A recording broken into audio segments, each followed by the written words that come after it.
Fox News alert, it is Judgment Day. Sources say Maduro's been praying to Jesus. That's the narco-terrorist, socialist dictator who took over for Hugo Chavez in Venezuela and keeps flooding American streets with migrants, gangs, and cocaine. 11 U.S. warships, including our largest carrier, the USS Gerald R. Ford, are now in the Caribbean. Venezuela is surrounded.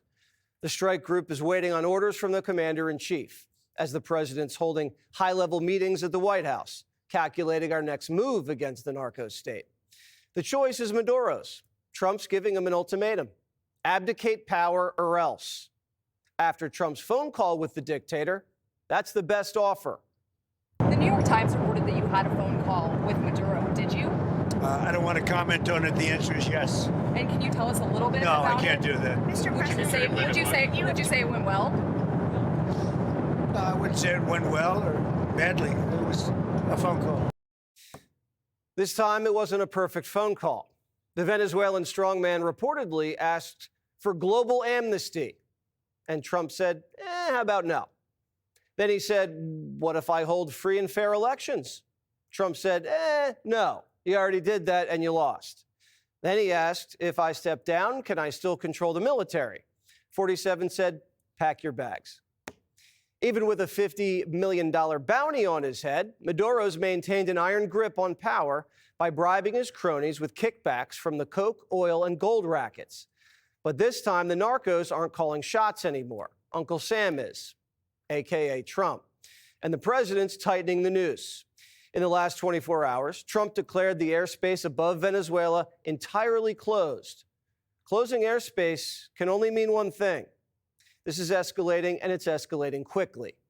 The commander-in-chief isn't going to ratchet up the pressure, then walk away without a win. There's no way Maduro can face down the full force of a U.S. carrier strike group. The president is keeping his options open. What's the position on whether U.S. troops on the ground is a possibility there? Is that, I know you've answered that before, but what's the current operative in Venezuela? I think my previous answer stands. There's many options at the president's disposal that are on the table. Maduro's a sitting duck, and word on the street is he'll be out of power before Christmas. No one's bailing the socialist out. He's getting no love from his sponsors in Beijing and Moscow. Putin and Xi Jinping are at the table with Trump doing much bigger trade and diplomatic deals. They're not going to throw Maduro a lifeline and jeopardize the deals over a small fry in our backyard. And we're doing the Europeans a big favor. Venezuelan gangs have been trafficking boatloads of coke to West Africa, and the Africans have been pouring it into France and Germany. Maduro's isolated. According to UN investigators, he's guilty of crimes against humanity, torture, murder, sexual violence. He only got 20% of the vote last year, stole the election, and wouldn't leave. And he's unleashed migrants, gangs, and poison onto our shores. Chuck Schumer's backed military action in Iraq, Afghanistan, Syria, Libya, Yemen, and Ukraine. Schumer's basically down for whatever, whenever, no questions asked. But now that Trump's the president, he has questions. Americans are right to wonder, what on earth is Donald Trump planning in Venezuela? Is Donald Trump nudging America into another war? Is he seeking regime change for Maduro? Will he put U.S. troops in harm's way? Nobody knows. There's no way Trump's telling Schumer anything. Might as well tell Maduro. Schumer's old enough to know the war on drugs has been a 4-decade failure. And he knows that Trump didn't storm back into the White House just to repeat the failures of past presidents. The Secretary of the Navy gets it. Drugs kill more Americans than we've ever lost in wars. So I think at the end of the day, the president has correctly identified this as an attack on the country, which it is. The narco-traffickers are on deliver-or-die missions. They're ferrying cargo through the Pacific and the Gulf of America. Some of these speedboats are 40 feet long and carry $70 million of contraband. Taking out these boats hit the cartels where it hurts, their bank accounts. And forcing out Maduro sends a powerful signal to the Colombians, the Mexicans, and the Chinese. The Monroe Doctrine's back, and American deterrence is back. Venezuela is a launching pad for coke, and they're getting squeezed. The CIA is already on the ground there and have been authorized to give the president options. Operation Southern Spear is designed to defend the American homeland from drug warfare. And guess who has a problem with that?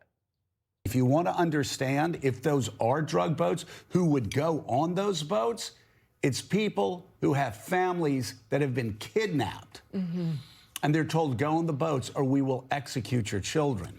Where's he getting this from? Coke boats aren't being driven by hostages. The Wall Street Journal reports each boat is manned by 3 to 4 well-paid professionals: a pilot, a mechanic, a navigator, and a voucher man, someone who's trusted by the buyer and the seller.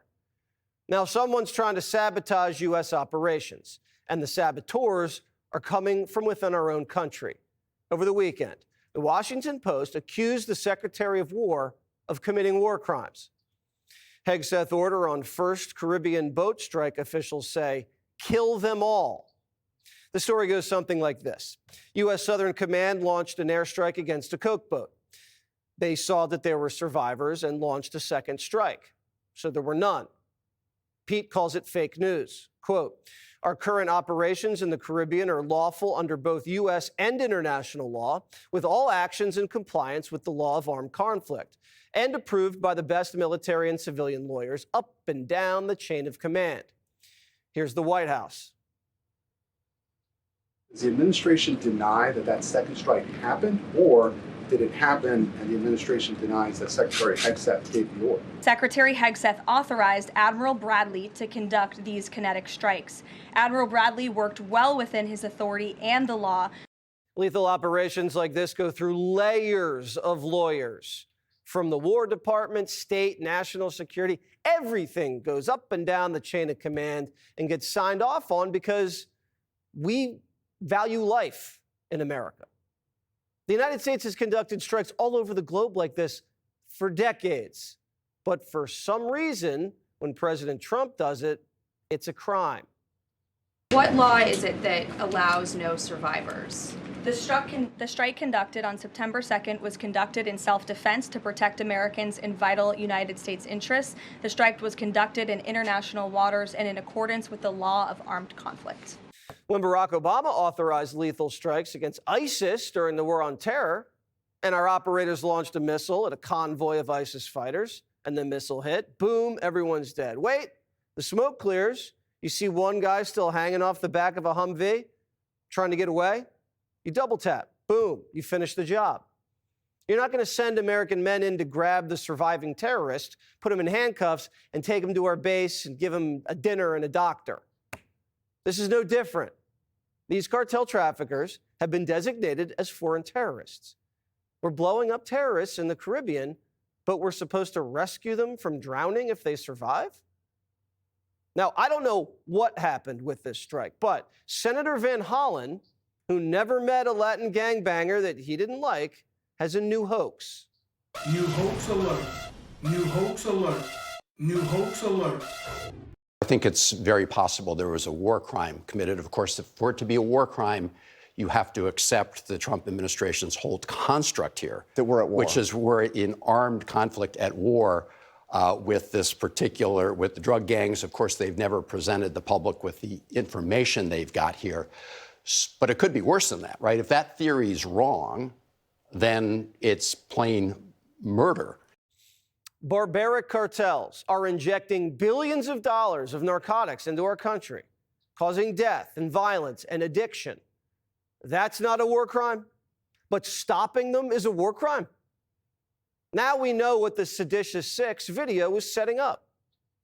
Do you believe if there was a second strike to eliminate any survivors, that constitutes a war crime? It seems to. If what has been reported is accurate, I've got serious concerns about anybody in that chain of command stepping over a line that they should never step over.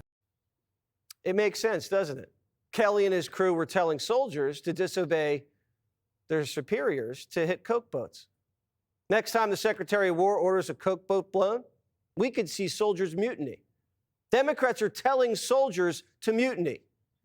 Just say simply, I'm not going to do that. That's against the law. It puts a lot of burden on the troops to make a decision in real time. But a reasonable person can tell something that is legal and something that is illegal. So would you refuse these specific orders to strike drug boats if you were still in uniform? Well, the difference between the initial strike and what is being reported, as a second strike, and those things are different. I think this administration has tied themselves in knots.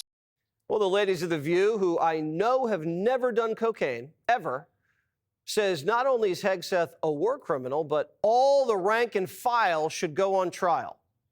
The person who gave the order can be held accountable and put in prison. The people that conducted the orders, that pulled the trigger, are also responsible and can be held accountable. So now you have people that are serving their countries, that are serving this country as patriots, perhaps following an illegal order, and then themselves can be court-martialed. I don't think American servicemen and women participating in Operation Southern Spear are watching The View, but word's getting out that following orders in Latin America could land you in Leavenworth. Senators are telling soldiers to use the N-word. You mentioned that you were a captain in the Navy. If you received that order, would you have carried it out? No. Trump says no one's getting punished except the people interfering with military operations. Quote, there are laws that affect our nation. Read Title 18, Chapter 115, Section 2387. Whoever with the intent to interfere, impair, influence the loyalty, morale, or discipline of the military and naval forces will be fined or imprisoned up to 10 years. So where do these people even get off? The Biden administration, after Abbey Gate, executed 10 Afghans with a Reaper drone and called it a righteous strike. 48 hours later, oops, it was an innocent family. I guess it's not a war crime if it's an accident. Bombs Away Barry dropped over 20,000 bombs on 7 countries in 2016. Killed thousands of people. Not all of them were terrorists. There was a lot of collateral damage. Was anyone court-martialed? What we're witnessing now is a setup. The Washington Post leaks a story about a double-tap strike, and the Seditious Six comes out and calls it a war crime. A week after their video told soldiers to disobey orders. It's so obvious, The View sees it. Well, I know this is why those Democratic vets put out that video last week that people said, why would they need to say what's already obvious? The likelihood of this is it's not a war. We're not at war with Venezuela, but it's murder. It's flat out murder. And anyone that acted on those orders could be held on war crimes. They've been foaming the runway for a while. CIA Slotkin, who's running point for this domestic propaganda operation, said last month, Trump, not Maduro, is the real dictator. He seems to be laying the groundwork to stay in power. There are 2 ways this can happen, both straight out of the same authoritarian playbook. The first, a scenario in which Trump finds a pretext, invokes the Insurrection Act, and tries to impose martial law. Elections, therefore, could be canceled. Isn't it funny that the CIA-backed Seditious Six doesn't want a real war on drugs? They want us to do the same thing that hasn't worked for decades. Well, maybe it has worked for the CIA.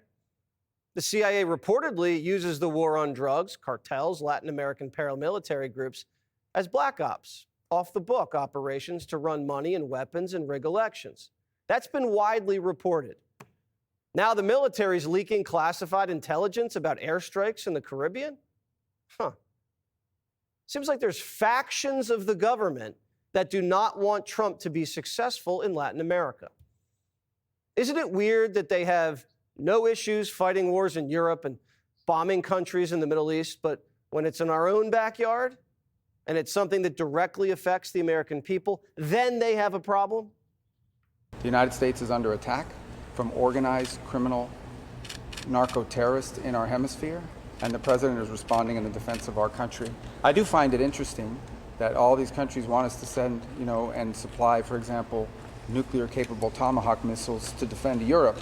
But when the United States positions aircraft carriers in our hemisphere where we live, somehow that's a problem. Want even more Fox News on YouTube? Become a Fox News Patriot today. Click join to find out how.